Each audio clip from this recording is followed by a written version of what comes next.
साथियों, अभी कुछ दिन पहले दिल्ली में ओले पड़े थे, याद है? अगले दिन एक पत्रकार शीला दीक्षित जी का इंटरव्यू करने गया। उसने पूछा, जी दिल्ली में ओले पड़ने की वजह से किसानों का कितना नुकसान हुआ? तो शीला दीक्षित जी कहते हैं, दिल्ली में तो किसान है ही नहीं। 15 साल हो गए इस मुख्यमंत्री को दिल्ली में राज करते करते। उसको यह नहीं पता कि दिल्ली के अंदर कितने किसान हैं। उसको यह नहीं पता कि दिल्ली में 360 गांव हैं। आज हम दिल्ली के कई गांवों से होके आ रहे हैं। 68 किलोमीटर लंबे और 16 किलोमीटर चौड़े इलाके के अंदर गांव में खेती खेत है। तो जिस मुख्यमंत्री को यही नहीं पता दिल्ली के अंदर किसान है, वो किसानों का क्या भला करेगी, आप ये सोच सकते हो।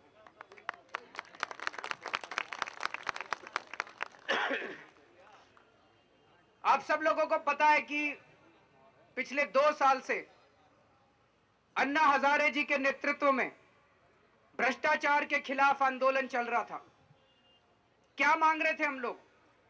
यही तो कह रहे थे कि एक लोकपाल बिल बना दो, एक ऐसा कानून बना दो कि अगर कोई भ्रष्टाचारी भ्रष्टाचार करे तो उसको जेल होनी चाहिए, उसकी संपत्ति जब्त होनी चाहिए और उसको नौकरी से बर्खास्त किया जाए। ऐसे कानून की हम लोग मांग कर रहे थे, जन लोकपाल कानून। क्योंकि आज हमारे देश में कोई भ्रष्टाचार करता है, कलमाडी ने भ्रष्टाचार किया, उसको बेल हो गई। राजा ने भ्रष्टाचार किया, उसको बेल हो गई। कनिमोई ने भ्रष्टाचार किया, उसको बेल हो गई। इस देश में जेल किसी को नहीं होती, सबको बेल हो जाती है। तो हमारा यह कहना था, जन लोकपाल कानून पास करो। ऐसा कानून पास करो जिसमें 2 बातें हो। एक तो यह कि कोई भ्रष्टाचार करे तो उसको 2 साल के अंदर जेल होनी चाहिए, उसकी संपत्ति जब्त होनी चाहिए, उसको नौकरी से बर्खास्त किया जाए। दूसरी बात, एक आम आदमी जब दफ्तर में काम कराने के लिए जाता है, पैसे देने पड़ते हैं। बिना पैसे के काम नहीं होता, ठीक है कि नहीं है? पैसे देने पड़ते हैं। हमने कहा कानून में लिखो कौन सा काम कितने दिन में करा जाएगा। राशन कार्ड इतने दिन में बनेगा, विधवा पेंशन इतने दिन में मिलेगी, कौन सा काम कितने दिन में करा जाएगा, लिखो कानून में। उतने दिन में अगर अफसर काम ना करे तो उस अफसर की तनख्वाह कटनी चाहिए और वो तनख्वाह आपको मुआवजे के रूप में मिलनी चाहिए। मैं इनकम टैक्स डिपार्टमेंट में कमिश्नर था पहले, मेरे को पता है इनकी मानसिकता। 2 अफसरों की तनख्वाह कट गई, ये सबके सब सीधे हो जाएंगे, सारे काम करना चालू कर देंगे। अभी सबकी नौकरी भी पक्की है, तनख्वाह भी पक्की है, कुछ नहीं फर्क पड़ता इनको। ये 2 बातें मांग रहे थे हम लोग, दोनों बातों पे सरकार मुकर गई। सरकार ने जन लोकपाल कानून पास ही नहीं किया। अभी लेके आए हैं इस लोकपाल कानून, पढ़ा होगा आपने अखबारों में। ये जो मनमोहन सिंह अभी लोकपाल कानून परसों कैबिनेट ने पास किया है, उस कानून में क्या लिखा है? सरकार एक ऐसा लोकपाल बनाएगी जिसके पास जांच करने की भी पावर नहीं होगी। दुनिया का पहला एंटी करप्शन बॉडी, भ्रष्टाचार के खिलाफ पहली बॉडी बनेगी। भ्रष्टाचार के खिलाफ पहला लोकपाल दुनिया का बनेगा जो जांच नहीं कर सकता। आप उसको कंप्लेंट दोगे, वो कंप्लेंट की जांच नहीं कर सकता, वो केवल पोस्ट ऑफिस की तरह कंप्लेंट को सीबीआई के पास भेज देगा। तो उसके पास लाल बत्ती की गाड़ी होगी, बड़ा सा बंगला होगा, एसी दफ्तर होगा, सारा कुछ होगा हमारे पैसे से, लेकिन जांच नहीं कर सकता। वो सीबीआई के पास जांच के लिए भेजेगा और सीबीआई सरकार के चंगुल में। सीबीआई को नहीं छोड़ने वाले ये। सीबीआई को स्वतंत्र नहीं करेंगे। हमने बार बार कहा सीबीआई को स्वतंत्र करो, सीबीआई को स्वतंत्र नहीं करेंगे ये, जांच अपने कब्जे में रखेंगे। दूसरा, इस कानून में लिखा हुआ है जो सरकार अभी परसों लेके आई है, इस कानून में लिखा है, अभी तक क्या होता था कि अगर कोई भ्रष्टाचार करे, उसके ऊपर अगर मुकदमा चलता था तो उस भ्रष्टाचारी को अपना वकील खुद करना पड़ता था। इस कानून में लिखा है कि सरकार अब भ्रष्टाचारियों को मुफ्त में वकील देगी। बड़ी दया है जब इनके मन में भ्रष्टाचारियों के लिए तो कुछ तकलीफ ना हो जाए उनको। भ्रष्टाचारियों को पहली बार, दुनिया में पहली बार यह कानून बना है कि भ्रष्टाचारियों को सरकार मुफ्त में वकील देगी। इसलिए हम लोगों को पिछले 2 साल से इनके सामने गिड़गिड़ा चुके, हाथ जोड़ चुके, पैर पकड़ चुके, चिट्ठियां लिखी, सारी पार्टियों के नेताओं से मिले, लेकिन ये लोग नहीं माने। 3 बार अन्ना ने अनशन किया, 1 बार मैंने अनशन किया, लेकिन ये लोग नहीं माने। 10-10 दिन भूखे रहे हम लोग, लेकिन ये लोग नहीं माने। हार के हमारे पास कोई चारा नहीं बचा, हमें ये पार्टी बनानी पड़ी। हम अपनी मर्जी से नहीं बनाई हमने पार्टी, हम नेता नहीं है, हमें राजनीति नहीं करनी आती, लेकिन हमें मजबूरी में यह पार्टी बनानी पड़ी। और अब यह पार्टी बनाई है तो इनकी सरकार को उखाड़ के फेंकेगा यह देश। अब अगर लोकपाल बिल होता तो आज बिजली के दाम दिल्ली में नहीं बढ़े होते। अगर लोकपाल बिल होता तो पानी के दाम दिल्ली में नहीं बढ़े होते। अगर लोकपाल बिल होता तो पेट्रोल और डीजल के दाम नहीं बढ़े होते, क्योंकि इनके सबके दाम भ्रष्टाचार की वजह से बढ़ रहे हैं। अब मैं आपको बताता हूं कि भ्रष्टाचार की वजह से कैसे बढ़ रहे हैं। पहले बिजली की बात करते हैं। बिजली के रेट बढ़ गए बहुत ज्यादा। कौन कौन दुखी है बिजली से? सारे दुखी हैं। 2002 में सरकार ने बिजली का प्राइवेटाइजेशन किया था। सरकार बोली भाई दिल्ली के अंदर बहुत ज्यादा बिजली की चोरी हो रही है, अगर प्राइवेटाइजेशन कर देंगे तो दिल्ली में बिजली की चोरी कम हो जाएगी। और दिल्ली में बिजली की चोरी कम हो गई तो जनता के बिजली के दाम बढ़ेंगे, क्योंकि सरकार का रेवेन्यू बढ़ जाएगा, सरकार की आमदनी बढ़ जाएगी। तो इन्होंने प्राइवेट कंपनियों को दे दिया, टाटा को और अंबानी को इन्होंने सारी बिजली सप्लाई दे दी। उस टाइम 55% दिल्ली में बिजली की चोरी थी, 55%। आज वो बिजली की चोरी तो कम हो गई, 15% चोरी हो गई, 40% चोरी कम हो गई है दिल्ली के अंदर। लेकिन ये 40% चोरी का फायदा किसको हुआ? हमारे बिल तो कम हुए नहीं। बिल कम हुए क्या? बिल तो दुगने हो गए। वो सारा का सारा 40% मुनाफा ये कंपनियां ले गई। टाटा और अंबानी दोनों कंपनियां उठा के ये सारा का सारा फायदा ले गई। 2010 के अंदर हमारे दिल्ली के बिजली के दाम, दिल्ली इलेक्ट्रिसिटी रेगुलेटरी कमीशन है, Delhi electricity regulatory commission DRC, वो तय करता है बिजली के दाम। 2010 में डीआरसी के अध्यक्ष थे बरजिंदर सिंह। बरजिंदर सिंह ने इन बिजली की कंपनियों के खाते देखे सारे, और उन्होंने खाते देख के ये कहा कि इन बिजली कंपनियों को भारी मुनाफा हो रहा है। उन्होंने एस्टीमेट लगाया कि 3,577 करोड़ रुपए का मुनाफा हुआ इन कंपनियों को, 3,577 करोड़ का। ये कंपनियां कह रही थी जी घाटा हो गया, घाटा हो गया, बिजली के दाम बढ़ाओ। बार बार ये बिजली कंपनियां कह रही थी जी 630 करोड़ रुपए का घाटा हो गया, बिजली के दाम बढ़ाओ। बरजिंदर सिंह ने कहा नहीं, मैंने तुम्हारे खाते देखे हैं, 3,577 करोड़ का फायदा हुआ है तुमको, दिल्ली के अंदर बिजली के दाम घटने बढ़ने नहीं घटने चाहिए। उन्होंने ऑर्डर बनाया कि दिल्ली के अंदर 23% बिजली के दाम घटने चाहिए, 23% बिजली के दाम। और उस ऑर्डर के अंदर उन्होंने लिखा कि मैं तो केवल इस साल के लिए कह रहा हूं, लेकिन आने वाले सालों में भी दिल्ली के अंदर बिजली के दाम घटेंगे, क्योंकि इन कंपनियों को भारी मुनाफा हो रहा है। आने वाले कई सालों तक दिल्ली के अंदर बिजली के दाम घटेंगे, ऐसा उन्होंने ऑर्डर के अंदर लिखा। ये ऑर्डर मैं लेके आया हूं आज सारे आपको दिखाने के लिए। ये सारे ऑर्डर हैं, ये आपको दिखाने के लिए हमने पढ़े हैं सारे ऑर्डर। ये दे नहीं रहे थे, ये कांग्रेस और भाजपा के पास थे ये सारे ऑर्डर, ना भाजपा दे रही थी ना कांग्रेस दे रही थी। फिर हमने सूचना के अधिकार की एप्लीकेशन डाल के निकलवाए हैं ये ऑर्डर। आज ही हम जनता के सामने रखने हैं सारे ऑर्डर।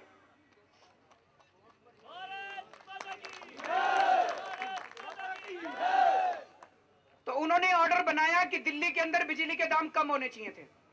वो ऑर्डर 5 मई 2010 को सुबह पास होने वाला था। 5 मई 2010 को सुबह ऑर्डर पास होने वाला था। ये सारी बिजली कंपनियां दौड़ी दौड़ी शीला दीक्षित के पास चली गई। शीला दीक्षित ने चिट्ठी लिखी बरजिंदर सिंह को 4 मई की शाम को, कुछ घंटे पहले ऑर्डर पास होने वाला था, कुछ घंटे पहले शीला दीक्षित ने चिट्ठी लिखी बिजली कंपनियों को कि आप ये ऑर्डर पास नहीं कर सकते, आप ये ऑर्डर पास नहीं कर सकते, जब तक मैं आपको इजाजत नहीं देती तब तक आप ऑर्डर पास नहीं कर सकते। वो जो शीला दीक्षित ने चिट्ठी लिखी, उस चिट्ठी की कॉपी हमारे पास है। ये कॉपी है शीला दीक्षित ने जब बरजिंदर सिंह जी चुप हो गए और दिल्ली के अंदर बिजली के दाम घटने चाहिए थे, वो दिल्ली के अंदर बिजली के दाम घट नहीं पाए। उसके बाद प्रशांत भूषण जो आम आदमी पार्टी के वकील हैं, उन्होंने शीला दीक्षित के खिलाफ हाईकोर्ट में मुकदमा किया। 1 साल के बाद हाईकोर्ट ने शीला दीक्षित को फटकार लगाई बुरी तरह से। उन्होंने कहा तुम्हारे पास पावर नहीं है इसके अंदर इंटरफेयर करने की, तुम इनको रोक नहीं सकते, और आगे से तुम रोकोगे तो तुम्हारे खिलाफ कार्रवाई की जाएगी। हाईकोर्ट के ऑर्डर की भी कॉपी है हमारे पास। दिल्ली इलेक्ट्रिसिटी रेगुलेटरी कमीशन के तब तक चेयरमैन बदल गए। हमारी किस्मत खराब थी। बरजिंदर सिंह जी रिटायर हो गए और शीला दीक्षित ने अपने आदमी को चेयरमैन बना दिया, सुधाकर को अपना चेयरमैन बना दिया। वो सुधाकर जो है वो दिल्ली में शीला दीक्षित का भी दलाल था और वो इन बिजली कंपनियों का भी दलाल था। उसको लाया इसलिए गया था कि बिजली कंपनियों को फायदा पहुंचाएगा। अब बड़ी मजे की बात है, ये बिजली कंपनियां दौड़ी दौड़ी सुधाकर के पास गई और सुधाकर ने कहा कि हाँ, इनमें बिजली के दाम बढ़ाने की जरूरत है। तो 2011 में 22% दाम बढ़ा दिए गए और 2012 में 32% बिजली के दाम बढ़ा दिए गए। नतीजा यह है कि आज आप उनके हिसाब से जो बिल आपका आना चाहिए था बरजिंदर सिंह के हिसाब से, आप उसका दुगना बिल आज आप जमा कर रहे हैं। आप उसका दुगना बिल जमा कर रहे हैं। ये हमने सारी कैलकुलेशन कर रखी है। ये बिजली कंपनियां जा जाके उनको कहती है जी हमारा लॉस हो गया। उन बिजली कंपनियों के पूरे उसके अंदर घोटाले ही घोटाले हैं। जैसे एक दो उदाहरण मैं देता हूं। 2008 के अंदर इन बिजली कंपनियों ने दिखाया कि दिल्ली जल बोर्ड कोई भी बिजली इस्तेमाल नहीं करता, जीरो कनेक्टिविटी, जीरो बिजली की कंजम्पशन और जीरो बिजली का रेवेन्यू। उन्होंने ये दिखाया कि दिल्ली इंटरनेशनल एयरपोर्ट कोई भी बिजली की खपत नहीं करता, दिल्ली इंटरनेशनल एयरपोर्ट पे जीरो बिजली की खपत होती है। हो सकता है क्या ऐसा? जल बोर्ड बिजली की खपत नहीं करता, इंटरनेशनल एयरपोर्ट बिजली की खपत नहीं करता, वहां तो बहुत बिजली की खपत होती है। तो क्यों किया उन्होंने ऐसा? उन्होंने इसलिए किया क्योंकि वो अपनी आमदनी कम करना चाहते थे। उन्होंने जल बोर्ड से जितना पैसा आया उसको बाहर ले लिया। उन्होंने अपनी किताबों में नहीं दिखाया, उन्होंने अपने अकाउंट्स में नहीं लिया उसको। जो उन्होंने जल बोर्ड से पैसा आया उसको भी बाहर ले लिया, एयरपोर्ट से पैसा आया उसको भी बाहर ले लिया। उसके बाद पिछली साल इन बिजली कंपनियों की जांच हुई तो पता चला कि दिल्ली के अंदर 10% ऐसे लोग हैं जिनसे ये कंपनियां पैसा तो ले लेती हैं बिजली का, लेकिन ये अपने अकाउंट में नहीं दिखाती। उनका सबका जीरो बिल दिखा रखा था, लेकिन जब उनके घर में जाके पूछा तो पता चला वो कहते हैं हमने तो बिल दिया है जी, हमारा तो बिल आता है। 10% लोगों के बिलों को ये खा गई बिजली की कंपनियां, उनको इन्होंने अकाउंट में ही नहीं दिखाया, ये पकड़ी गई। लेकिन मजे की बात यह है कि सुधाकर जी ने इस पर कोई कार्रवाई नहीं की, उन्होंने बिजली के दाम बढ़ा दिए। ऐसी कंपनियों के खिलाफ तो धोखाधड़ी का आरोप लगना चाहिए था, चीटिंग का 420 का मुकदमा चलना चाहिए था इन बिजली कंपनियों के खिलाफ। इसलिए आप लोगों का बिजली का बिल बढ़ रहा है।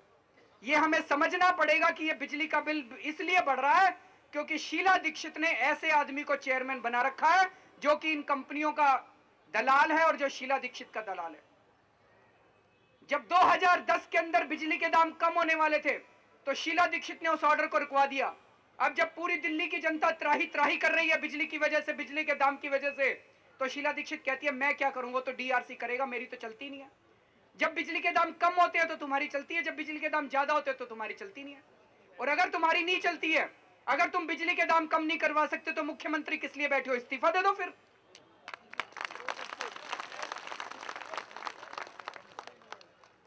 और ये बिजली कंपनियां केवल हमको नहीं चूस रही, इनमें जितने कर्मचारी हैं 35,000 कर्मचारी ठेके के ऊपर रखे हुए, उन्होंने 35,000 ठेके के कर्मचारी।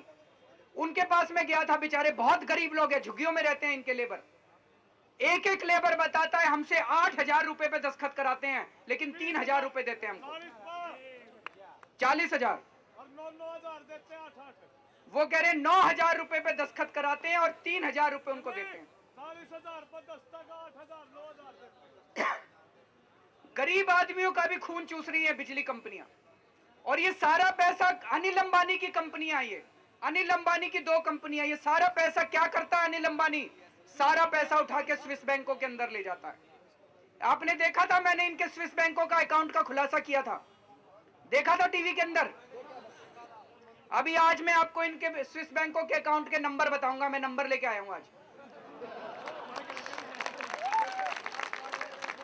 तो सबसे पहले हम मांग करते हैं कि दिल्ली के अंदर बिजली के दाम आधे किए जाएं, जितने आज बिजली के दाम है उनके आधे किए जाएं, और इन बिजली कंपनियों का सीएजी से ऑडिट करवाया जाए इनके खातों का। और जब तक ऑडिट नहीं हो जाता तब तक कोई भी दिल्ली के अंदर बिजली के दाम बढ़ाए नहीं जाने चाहिए। मंजूर है? अब हम पानी के ऊपर आते हैं। पानी के बिल से भी दुखी हैं लोग। कौन कौन दुखी है? सारे दुखी हैं। दिल्ली में एक आम परिवार का, आम आदमी का 2004 के अंदर एक महीने का 74 रुपए का बिल आता था। 2004 में एक महीने का 74 रुपए का बिल आता था। आज एक आम परिवार का, उसी परिवार का 9 साल के बाद महीने का 1350 रुपए का बिल आता है। 9 साल के अंदर 18 गुना पानी के दाम बढ़ गए, 18 गुना। तो कुछ लोग नारे लगाते हैं, शीला दीक्षित बड़ी सियानी, खा गई बिजली पी गई पानी। बात तो ठीक है। क्यों बढ़े ये पानी के दाम? क्योंकि भ्रष्टाचार ही भ्रष्टाचार हो रहा है। जल बोर्ड के अंदर जम के भ्रष्टाचार हो रहा है। मैं आपको केवल 2 उदाहरण दूंगा उन भ्रष्टाचार के। सोनिया विहार प्लांट का नाम सुना है? सोनिया विहार वाटर ट्रीटमेंट प्लांट। सोनिया विहार वाटर ट्रीटमेंट प्लांट एक फ्रांस की कंपनी ने बनाया, फ्रेंच कंपनी ने। उसका नाम है डेग्रेमोंट। वो कंपनी आज उस प्लांट को चला रही है। उस कंपनी में 90 एमजीडी कहते हैं मिलियन गैलन पर डे, 90 पानी रोज दिया जाता है। 90 एमजीडी पानी रोज कच्चा पानी देते हैं सफाई के लिए। अगर 90 एमजीडी पानी देते हैं तो साफ होके कितना निकलना चाहिए? 90 अगर पानी उसमें डाला सफाई के लिए तो पानी बाहर साफ होके कितना आना चाहिए? 90 आना चाहिए, 85 आना चाहिए, 80 आना चाहिए। उस प्लांट के अंदर से 140 एमजीडी पानी साफ होके आता है। ये सरकारी आंकड़े हैं, हमको आरटीआई से मिले हैं, राइट टू इंफॉर्मेशन से। 90 एमजीडी पानी कच्चा डाला और उसमें से 140 एमजीडी, ये तो चमत्कार हो गया। ये चमत्कार शीला के राज में ही हो सकता है। ये तो दुनिया की एक नई मशीन बनाई है उस फ्रांस की कंपनी ने कि उसमें 90 पानी कच्चा डालो और 140 एमजीडी पानी साफ होके निकलता है। हमारे देश की पानी की समस्या खत्म हो जाएगी, नदियों की जरूरत ही नहीं पड़ेगी। और बड़ी मजे की बात है, तो 140 दिखाते हैं वो कागजों में कि 140 पानी बनाया तो उसने 85 होगा। अगर 90 एमजीडी पानी डाला, थोड़ा बहुत वेस्टेज भी हुआ होगा, लॉस भी होगा, 85 बनाया होगा उस कंपनी ने। वो दिखाते हैं 140 और उस कंपनी को 140 की पेमेंट कर दी जाती है, फर्जी बिल बनाए जाते हैं। इससे भी ज्यादा मजे की बात है, जो वो पानी जाता है तो आगे वो डिस्ट्रीब्यूट होता है, जनता के बीच में जाता है। तो जो बिल आते हैं वो बिल तो 85 के ही आएंगे। 85 भेजा था तो कहते हैं जी पानी की चोरी हो गई, भेजा तो 140 था, 85 आया है। तो वो कह रहे हैं पाइपलाइन लीक कर रही है, तो वो पाइपलाइन बदलने के ठेके दे दिए। पाइपलाइन तो लीक कर ही नहीं थी, भेजा ही तुमने 85 था। वो कह रहे हैं 140 भेजा था, 85 आ रहा है, तो पाइपलाइन लीक कर रही है, पाइपलाइन लीक करने के ठेके दे दिए बदलने के। उसके बाद वो जो बिल की कलेक्शन थी, जो बिल इकट्ठे करने थे, पैसा इकट्ठा करना था, कहते हैं जी जनता पैसे नहीं देती, पानी के 85 के ही पैसे देती है, 140 भेजा था। तो उन्होंने क्या किया, उस फ्रांस की कंपनी को जो गड़बड़ कर रही थी उसी को पाइपलाइन बदलने के ठेके दिए, उसी को बिल इकट्ठे करने के ठेके दे दिए। तो बड़ी अच्छी बात है। इस वजह से भ्रष्टाचार हो रहा है, इस वजह से आपका पानी का बिल बढ़ रहा है। नांगलोई के अंदर अभी एक वाटर ट्रीटमेंट प्लांट लगा है। नांगलोई के अंदर उस वाटर ट्रीटमेंट प्लांट को सरकार मुफ्त में पानी देगी, कच्चा पानी, मुफ्त में बिजली देगी, और उस कंपनी को 15 रुपए प्रति किलोलीटर के हिसाब से पेमेंट किया जाएगा। 15 रुपए प्रति किलोलीटर के हिसाब से सफाई करने के लिए और पानी डिस्ट्रीब्यूशन के लिए। यह काम आज दिल्ली विद्युत बोर्ड 5 रुपए प्रति किलोलीटर पे करता है, तो 5 रुपए का काम उस कंपनी से 15 रुपए में कराया जाएगा। आपके पानी के बिल बढ़ेंगे नहीं तो और क्या होगा। ये जो पानी वालों की यूनियन है ना, वर्कर्स की, इन लोगों के पास कागज है, मैंने सारे कागज देखे थे। पिछले 9 साल के अंदर दिल्ली जल बोर्ड के अंदर कम से कम 10,000 करोड़ रुपए का घपला हो चुका है, 10,000 करोड़ का भ्रष्टाचार। और वो सारा 10,000 करोड़ का भ्रष्टाचार आपके पानी के बिल के अंदर लग के आ रहा है। कई लोग ऐसे हैं, मैं मिलता हूं जी, कहते हैं कि 10 साल से पानी की तो एक बूंद नहीं आई, हमने तो अपना ही बोरिंग लगा रखा है, लेकिन बिल 1.5 लाख बन के आ गया। हो रहा है कि नहीं हो रहा है? ऐसे हैं कई लोग यहाँ पे, पानी आ नहीं रहा बिल आ रहा है, पानी आ नहीं रहा बिल आ रहा है। तो साथियों, इस वजह से आपका पानी महंगा हो रहा है, भ्रष्टाचार है, इस वजह से बिजली महंगी हो रही है, गैस भी महंगी हो गई। गैस क्यों महंगी हो गई भाई? गैस इसलिए महंगी हो गई क्योंकि 2000 के अंदर भाजपा सरकार ने अपने देश के गैस के कुएं उठा के मुकेश अंबानी को दे दिए। गैस के कुएं तो हमारे थे, जो जमीन में से गैस निकलती है वो तो इस देश के लोगों की है, वो किसी मंत्री की थोड़ी है, वो मुकेश अंबानी की थोड़ी है। भाजपा वालों ने सारे तेल के कुएं, गैस के कुएं उठा के मुकेश अंबानी को दे दिया। अब मुकेश अंबानी कहता है कांग्रेस मेरी जेब में है। मुकेश अंबानी कहता है कांग्रेस तो मेरी दुकान है, पैसा फेंको और कांग्रेस से जो मर्जी काम करा लो। उसके बाद मुकेश अंबानी ने सरकार पे दबाव डाल डाल के गैस के दाम बार बार बढ़ाता रहा। इसी वजह से गैस महंगी हो रही है। हद तो तब हो गई जब मुकेश अंबानी ने 3 साल पहले फिर से कहा कि मैं गैस नहीं दूंगा, मैं गैस की प्रोडक्शन बंद कर दूंगा अगर गैस के दाम नहीं बढ़ाओगे तो। जयपाल रेड्डी मंत्री थे तेल के, उन्होंने कहा भाई अगर इस बार हमने गैस के दाम बढ़ा दिए तो जनता में हाहाकार मच जाएगा। तो मुकेश अंबानी ने कहा अगर गैस के दाम नहीं बढ़ाओगे तो मैं गैस के कुएं बंद कर दूंगा। तो सरकार को क्या करना चाहिए था? सरकार को मुकेश अंबानी का लाइसेंस कैंसिल करके गैस के कुएं वापस ले लेने चाहिए थे। लेकिन सरकार ने तो पैसे खा रखे थे मुकेश अंबानी से। सरकार ने क्या किया? सरकार ने उसके खिलाफ एक्शन नहीं लिया। सरकार ने अपना मंत्री बदल दिया, जयपाल रेड्डी को मंत्री बदल दिया। अब नया मंत्री लेके आए मोइली। मोइली ने आते ही मेरे को अंदर की खबर मिली है, मेरे भी वहां पे बड़े दोस्त हैं, उन्होंने बताया है कि सरकार अब गैस के दाम डबल करने जा रही है अगले 2-3 महीने के अंदर। आज आपको 9 सिलेंडर 400 रुपए पर प्रति सिलेंडर के हिसाब से मिलते हैं, बहनें बताएंगी। महीने के बाद आपको 9 सिलेंडर मिलेंगे 850 रुपए प्रति सिलेंडर के हिसाब से, और 10वां सिलेंडर मिलेगा 1800 रुपए का। तैयारी कर लो सारे के सारे। ये सारा पैसा जहां कहां रहा है? अनिल अंबानी की वजह से बिजली महंगी हो रही है, मुकेश अंबानी की वजह से गैस महंगी हो रही है। ये दोनों भाइयों ने मिलकर भाजपा और कांग्रेस दोनों को अपनी जेब में रखा हुआ है। और ये पैसा जा कहां रहा है? ये पैसा जा रहा है स्विस बैंकों के अंदर। दोनों भाइयों के स्विस बैंक के खाते पकड़े गए। मैं पहले इनकम टैक्स डिपार्टमेंट में काम करता था। इनकम टैक्स वालों के पास इनके खाते आए हुए हैं सारे के सारे, लेकिन उनको इनके ऊपर एक्शन नहीं लेने दे रहे। मैंने इनकम टैक्स की फाइलें देखी है, मेरे दोस्त हैं इनकम टैक्स डिपार्टमेंट में, उनकी फाइलें देखी है, और उन फाइलों से मेरे को मुकेश अंबानी और अनिल अंबानी के खातों के अकाउंट पता चल गए। उनके अकाउंट नंबर हैं 5090160983, 5090160983, और दूसरे भाई का है 5090160984। ये दोनों भाइयों के स्विस बैंक के खातों के नंबर हैं। और अगर मैं झूठ बोल रहा हूं तो आज इस मंच से मैं मुकेश अंबानी को चुनौती दे रहा हूं कि मेरे खिलाफ मानहानि का केस करके दिखा दो।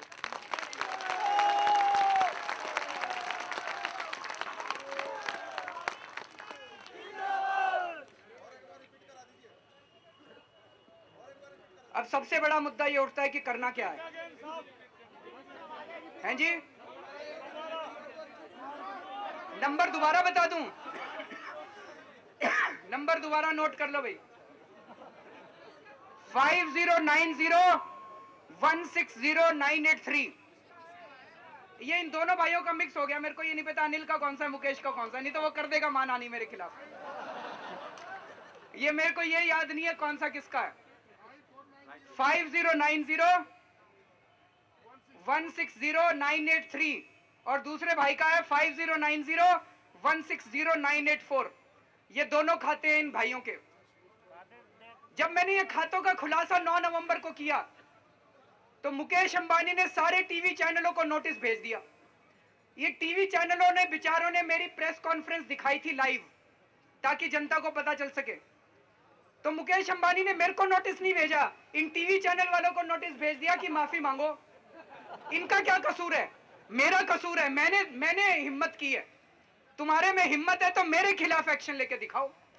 अगर मेरे खिलाफ एक्शन लेगा मुकेश अंबानी तो मैं कोर्ट में जाके कहूंगा कि इनकम टैक्स की फाइलें मंगवा लो। इनकम टैक्स की फाइलों के अंदर लिखा हुआ, मैंने देखी है फाइलें, इसलिए वो मेरे खिलाफ एक्शन नहीं ले रहा। उसको पता है कि हार जाएगा वो। लेकिन अब मुद्दा ये उठता है कि क्या करना है, क्या करना चाहिए? अब लुटते रहें? बिजली के दाम बढ़ गए, पानी के दाम बढ़ गए, गैस के दाम बढ़ गए, डीजल के दाम बढ़ गए, पेट्रोल के दाम बढ़ गए, लुटते रहें क्या? क्या करना चाहिए? मेरा एक सुझाव है,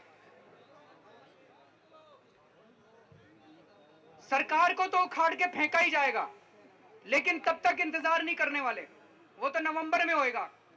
मेरा एक सुझाव है, अगर पूरी दिल्ली अपने बिजली के बिल देना बंद कर दे तो अनिल अंबानी की नानी याद आ जाएगी।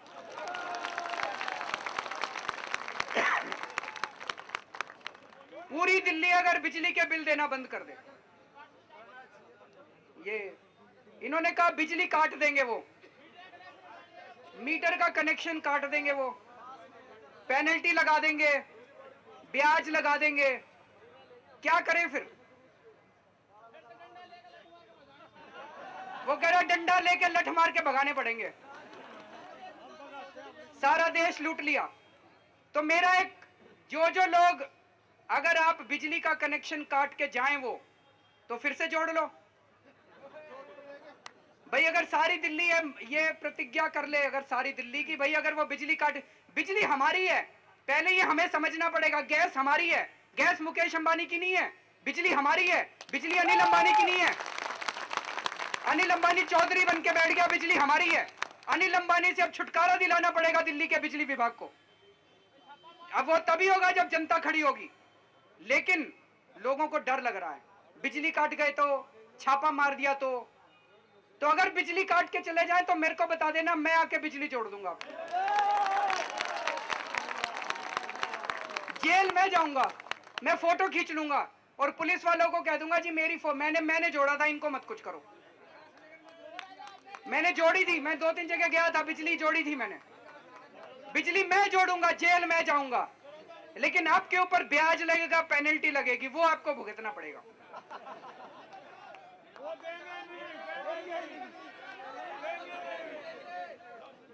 साथियों, मैं पूरी दिल्ली में घूम रहा हूं,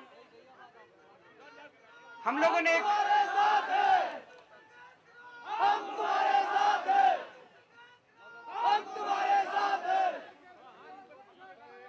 साथियों मैं पूरी दिल्ली के अंदर घूम रहा हूं। हमने एक सर्वे करवाया, सर्वे में यह पता चला 99% लोग ये कह रहे हैं जी आपका बिजली सत्याग्रह तो बहुत अच्छा है, लेकिन हमें डर लगता है बिजली ना देने से, बिजली के बिल ना देने से डर लगता है। अगर बिजली काट गए तो फिर हम दोबारा जोड़ेंगे, हमारे ऊपर पेनल्टी लगा देंगे, इंटरेस्ट लगा देंगे, जेल हो जाएगी। मेरा यह मानना है, जिस मुल्क की सारी कौम डरी हुई हो, जिस मुल्क की सारी जनता डरी हुई हो, उस मुल्क का विकास नहीं हो सकता। यह दूसरी आजादी की लड़ाई है। अगर 1947 के पहले जिन लोगों ने आजादी की लड़ाई लड़ी थी, वो भी अगर इसी तरह से डरे हुए होते कि ये अंग्रेज हमारी बिजली काट गए तो, अंग्रेज हमारे बिजली के बिल नहीं, इंटरेस्ट दे दिया तो, वो तो कर रहे थे, लेकिन जनता नहीं डरी, जनता खड़ी हुई थी। जब तक दिल्ली की जनता खड़ी नहीं होगी, अनिल अंबानी आपको चूसता रहेगा, शीला दीक्षित आपको चूसती रहेगी, टाटा वाले आपको चूसते रहेंगे।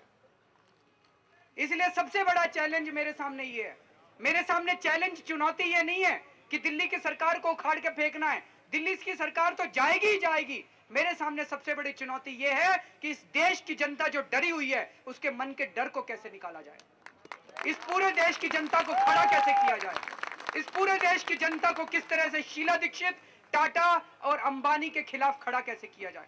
और जिस दिन इस देश की जनता खड़ी हो गई, इनकी कोई औकात नहीं है, ये चूहे हैं, चूहे अपने अपने बिलों के अंदर भाग जाएंगे।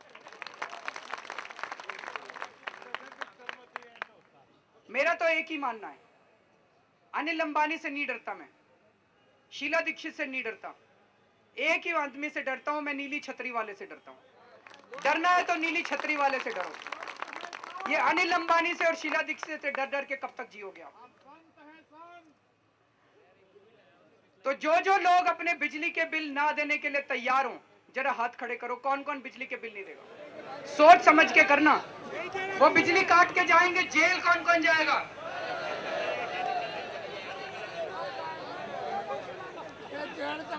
जो बिजली का बिल आए, बिल फाड़ के फेंक देना और उसको उसमें लिफाफे में डाल के अनिल अंबानी को कुरियर करवा देना, कहना ये बिजली का बिल है, तू संभाल। करोगे? सारे बिजली का, अब मैं आज से हमने जंग शुरू की है। अगले 51 दिन मैं एक विधानसभा में जा रहा हूं और इसी तरह की मीटिंग ले रहा हूं, और जनता को मैं ये आह्वान करने वाला हूं हर विधानसभा के अंदर कि अपने बिजली के बिल देना बंद करो। तो आपको भी बिजली के बिल देने बंद करने हैं और अपने अपने पड़ोसियों को भी कहना है कि बिजली के बिल देना बंद करो। साथियों, ये धर्म युद्ध है, ये कौरवों की लड़ाई है, पांडवों की लड़ाई है, पांडवों की कौरवों के खिलाफ लड़ाई है। एक तरफ वो सारे के सारे कौरव खड़े हुए हैं और एक तरफ इस देश की जनता खड़ी हुई है। अब इस सबको तय करना है कि कौन किस तरफ खड़ा होना चाहता है, कौन कौरवों की तरफ खड़ा होना चाहता है और कौन पांडवों की तरफ खड़ा होना चाहता है। ये जो पूरा आंदोलन इतना बड़ा बना, ये इतना बड़ा आंदोलन हमारी वजह से नहीं बना, हम तो बहुत छोटे लोग हैं। ये पूरा आंदोलन सारे देश की जनता अब सड़कों के ऊपर उतर रही है। ये पूरा का पूरा आंदोलन इसलिए बना क्योंकि मुझे लगता है कि ऊपर बैठी हुई कोई शक्ति इस पूरे आंदोलन का संचालन कर रही है। कोई ना कोई शक्ति है ऊपर जो इस आंदोलन का संचालन कर रही है, और इसलिए मुझे उम्मीद है कि हम सच्चाई के रास्ते पे चल रहे हैं और जीत अंत में हमारी होगी। साथियों, अंत में मैं केवल ये कहना चाहूंगा कि इस लड़ाई में सबको हिस्सा लेना है। पहली चीज, 2 मिनट और बैठ जाइए, 2 मिनट बैठ जाइए। पहली चीज, जो लोग वॉलंटियर बनना चाहते हैं, इस पूरे धर्म युद्ध के अंदर हमें कई सारे सिपाही चाहिए, कई सारे कर्मठ कार्यकर्ता चाहिए, कई सारे वॉलंटियर चाहिए। जो लोग वॉलंटियर करना चाहते हैं, थोड़ा समय दे सकते हैं, ज्यादा समय दे सकते हैं। कल सुबह 11 बजे एक मीटिंग है नजफगढ़ में। उस मीटिंग का एड्रेस है Shri Krishna Dharamshala main furniture market, Shri Krishna Dharamshala main furniture market. जो लोग समय दे सकते हैं, गप्पे मारने मत आना, टाइम नहीं है, बहुत कम टाइम है। जो लोग समय दे सकते हैं, कल 11 बजे Shri Krishna Dharamshala main furniture market में पहुंच जाइएगा और वहां बैठ के संजय भाई आएंगे, कृष्ण, नरेश, अनिल सोलंकी, सब लोग होंगे और वहां बैठ के तय करेंगे कि कौन आदमी क्या क्या जिम्मेदारियां ले सकता है।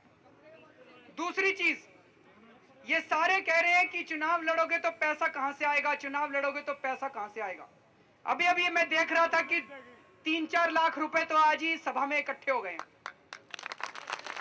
मेरी आप लोगों से एक और विनती है, ये गुल्लक बनाया है हम लोगों ने। इस गुल्लक पे लिखा है देश को बचाने के लिए आम आदमी कोष।